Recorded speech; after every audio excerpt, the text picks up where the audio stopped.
What's going on, guys, and welcome back to the Hungry Road. This week I am in Cleveland, Ohio, and the rental is a 2021 Chrysler 300S. Now, these cars have been around for quite a while. Do you remember when the first ones came out? How they were compared to like the Rolls-Royce Phantoms and stuff like that? That was funny, but they've since evolved and things like that. And honestly, this is one of my favorite cars to rent. It's big, it's muscular, it's got some power, it's luxurious. It reminds me of myself, but it's a little outdated. Yes, it still has the award-winning UConnect touchscreen and the award-winning 3.6 liter V6 Pentistar engine, but it's kind of time for a change. So I'm gonna go over a few things here, some things I like, some things I don't like, some things I wish they would change, and you know what I mean. So up front, we do have the 3.6 liter V6 Pentistar engine that Chrysler has been using since like 2005, when the first 300s and the Magnums and the Chargers first came out. Obviously, it's been revitalized, revamped, and made a little better, but it's the same engine. It's a great engine. This one gives you 300 horsepower and 265 pound-feet of torque, but that's for the S version. So the S is very misleading. If you get the Touring or the Touring L, you get the same exact engine, but you get 292 horsepower. So I get only 8 extra horsepower, but for getting the S, it's misleading. Makes me think it's much faster, but no, it's only 8 horsepower more. But with the S package, you do get the blacked out grille, the black 20-inch black noise rims, and a few other features that come with the car. But if you get the S, you can pay the extra $4,000 to option the 5.3 liter V8. That'll give you 363 horsepower and 385 pound-feet of torque. So that's a much faster engine. That's kind of what you want in a big luxury sedan anyway. But my gripe here, you can't get the all-wheel drive with the V8, only with the V6s. So I don't understand, but all the cars I made it to an 8-speed automatic transmission. So with the S model, you do get the Sport Tune suspension that does reduce body roll when going around turns and things like that. The engine will get you from 0 to 60 in about 6.3 seconds. It's not the quickest, but it's not slow. It'll get you off the line, get you going, good passing speed, whatever you gotta do. You gotta keep it under 55, you know how it goes. But what's new for the 2021 year standard is the park sense. So you do get the blind spot detection, you do get the parking sensor in the back, the parking sensors in the front. Some of these you can get adaptive cruise control with. You can option that in if you'd like. I'm a sucker for Chrysler Group products. I've owned 2 2012 Dodge Challengers. If you don't know the story behind that, I did explain it in my Ford Taurus show video. You can click the link up here to be directed to that video. You can listen to my whole story about that. But I just love the Chrysler Group products. Whenever I see Dodges or anything like that on the rental lot, I kind of gravitate toward them. So I might be a little biased in this video, but can you blame me? I think they're the best American car company out here. Dodge. You know, Dodge, Chrysler, Jeep, Ram. Remember Eagle? But yeah, R.I.P. Eagle. But let's get into some of the features here. I want to say quirks because that's somebody else's featured line. But I'm just going to say features, and come along with me. So up front, we do have the black grille that does come with the S package, and you have the crest right across the front here. And it looks like miniature versions of all of the crests here that flow all the way through the grille and down here into the, it's not really the splitter, but lower bumper. But here's where some of my problems exist. It's 2021. Yes, we got cool LEDs here, but I can see every single LED. You know how the Dodge Chargers look, right? With the nice C looking, just clean. Why couldn't they do that here? They do it on every other car. And you see the ball blinking? It's an incandescent turn signal. Why not LED? You see the headlight? It's yellow. Like, this doesn't look good altogether. It should all be a nice bright blue or a crisp white. It just looks old to me. It's aged. And that's what I'm saying. I'm pretty sure it's these lights have been like this for like 5 or 6 years. Like, I think it's time to update them. But one thing I do believe is that this is the last year for this car. They're not going to make it next year for 2022. So all the parts left over from previous years, they're just slapping them together, throwing a new year in the VIN and putting them out. But it is what it is. It's still a great car, but yeah, this is just one thing I don't like. It's just how they're shaped. And down here we got LED fog lights. Like, these are LED? Why couldn't these be LED? I don't know. Wow, would you look at that? LEDs. So inside the taillight here we have an array of LEDs. very similar to the headlights up, or the tail light, or the daytime running lights up front, and the smooth ring of LEDs that I was mentioning should have been the daytime running light up front. That's used in the Dodge Charger and the Challenger tail lights and things like that. Like, why couldn't they just put this technology up front? I know they could have. I'm just wondering why not. Anyway, it's a nice grown-up, very mature back end here. We do have the trunk button. We'll get to that in a second. Rear view camera, that's trash, by the way. We'll discover that in a few minutes here. And we have the black badges when you get the S model or the S trim of the 300. Parking sensors along the bottom there, and two chrome dual exhaust, right pipe right into the bumper. Very nicely done here. Like most cars these days, you can keep the key fob right here in your pocket. Just put your hand on the door, the car will unlock, pull it open, climb right inside. The interior is very nice, very plush. There's lots of leather in here, but there's also lots of cheap plastic. I get it, you got to keep the cost down, but I do really like the interior. One of my gripes is, though, do you see how far the door is open? Like, this is as far as it goes, and if I want to close it, how am I close it? Do I close it by the vent? Do I close it by this vent? Do I pull this plastic and bend it over a lifetime? That's just one of my issues. Like, you got to really reach out here and grab it. But nonetheless, we'll continue. On the steering wheel here, you have the buttons on the back, volume on the right side, and you change your tracks and stuff on the left side. I'm very familiar with the system since it's the same sort of system that I've had in my cars. The 8.4-inch touchscreen that I absolutely love. You get the speedometer and your RPM meter right in front of you. Very traditional, just kind of relaxed interior. Nice seats, the S insignia on the backrest, I guess you want to call it. It's not the headrest, but it's the middle of the back of the seat or whatever. It's a very solid interior. It's not too busy, and I really like that, because you see some of these cars, they have buttons and stuff all over the place, but your climate is right here. Dual zone, of course. No cooled seats though, heated. And I've seen some of these with the heated wheel. I do remember that, so I'll give Chrysler that one. I have seen a heated wheel in a few of these, but not this model. It wasn't an option with it or whatever, but that's okay. Let's go ahead and climb in the back seat here. The seat is where I would normally have it in my obnoxious driving position, but you gotta think of this car as a Charger, because it's the same platform, or a Challenger. It's the same platform, the same wheelbase, same everything. So it's basically a Charger with some leather and stuff. So let's get in here. Not bad, very easy to get in. Nice and comfortable seats, decent bolstering. I can hang out back here for a road trip. I have not many amenities back here. I do have my own window switch, of course, and the OS word handle, reading light. I have a vent back here to keep me cool or warm me up. I do have two USB slots back here to charge my tablet, or your kids can charge their tablets or phones or whatever.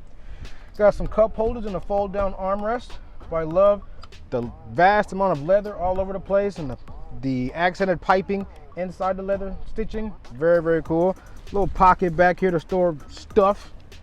But it's very simple. Not much to get too lost with back here. You know, it's not a Bentley or Rolls Royce where you get driven in. You know, you drive the car. Let's test out this trunk space. We're gonna press the trunk button twice on the key fob. Not motorized, but it is what it is. And let's see if we can fit an air de-weaver in here. You know, the unit of measurement for the Hungry Road channel. All right, I'm in here pretty comfortably. Yeah, you can get a couple of me in here. There's room over there. See if we can shut this thing. Nah, we ain't even gonna go through all that. But yeah, plenty of trunk space in here. Not bad at all. Nothing crazy back here. You do have your spare tire under the floor. Does like a full-size spare, and a giant. A lot of the Chrysler products batteries are in the rear. You got some paperwork here on how to change a tire. Yeah, very useful for all you millennials that know how to change a tire. Haha, I sound old. Let's hear how this thing sounds.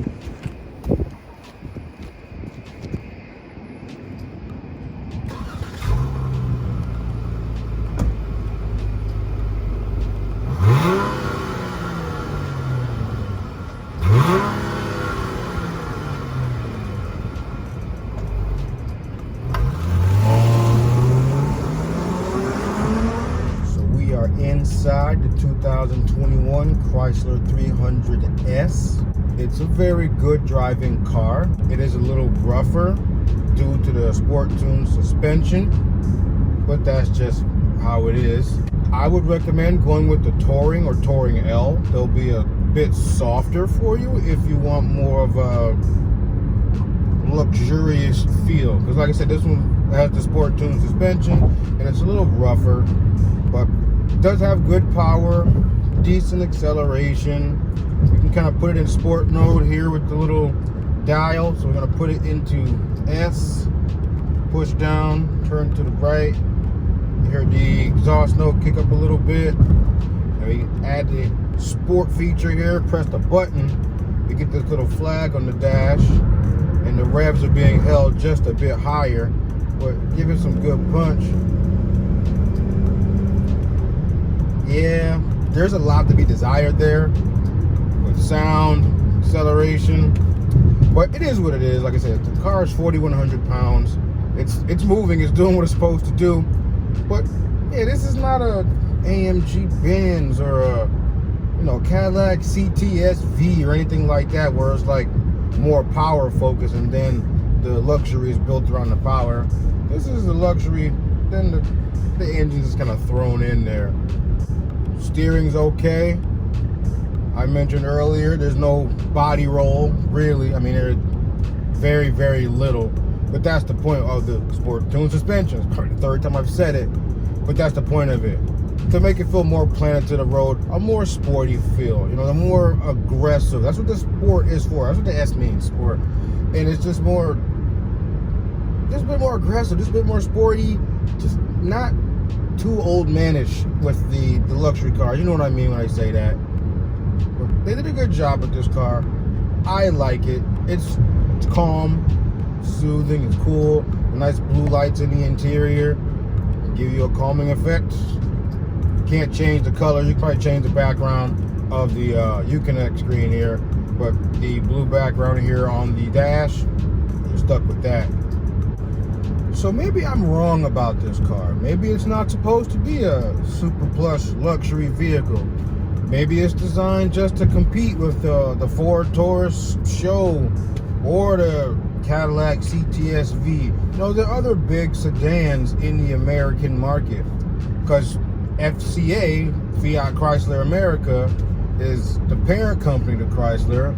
Maybe Maserati, the Maserati Ghibli or the Quattroporte is supposed to be the more super sporty luxury sedan, because those have twin turbo V6s that put out 454 horsepower, or the new Trofeo that just came out, the V8, making 500 something horsepower for the Ghibli. So maybe I am wrong. So don't be too harsh on me in the comment section. But I don't know. I saw a Ford Taurus next to me, it made me think of that. It makes sense. Another thing I will pat Dodge on the back for is this 3.6 liter Pentistar engine. It is great, and I want to say it's bulletproof, because I can attest to it. In my 2012 Dodge Challenger, I had over 120,000 miles on that thing, and I had no issues with the engine at all. It ran all over the country with it, and I would frequently get 30 miles a gallon on good hauls from like New York to Boston or Connecticut to Vermont. Same thing with this car here, cruising on the highway, smooth, steady, 30 miles a gallon. So right now I'm averaging 29, and I think that's incredible for a car of this size and with the power that it does have.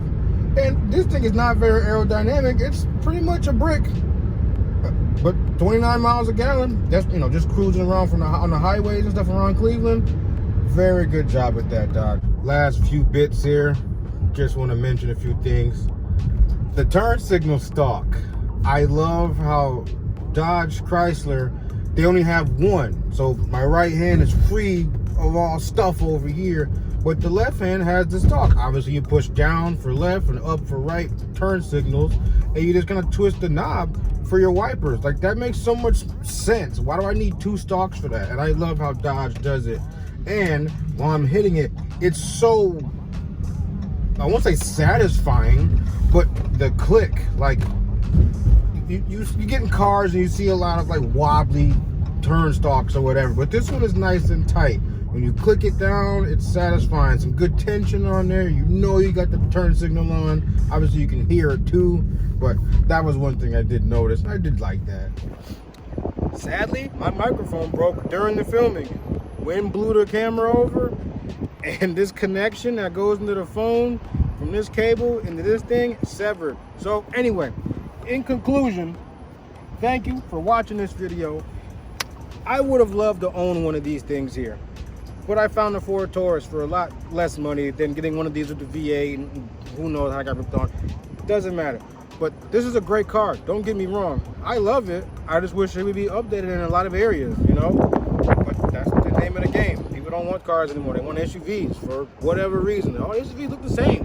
Cars have more personality. They just look better in every way, shape, or form. Like a car says a lot about you. SUV, whatever. Don't get me started. You can watch some other videos about SUVs.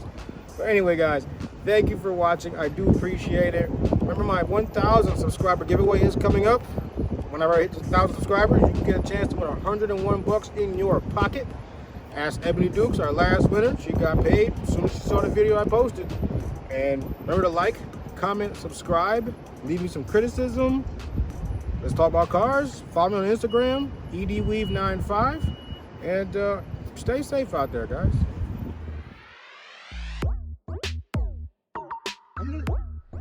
So, sadly, the cars are fading. Boy, that is a train. It's loud. Sheesh. Right into the bumper. Sounds pretty nice. You want to hear it? Let's just go ahead and remote start the car by pressing the button twice. Nope, not gonna do it. Why wouldn't it do it? Oh, okay.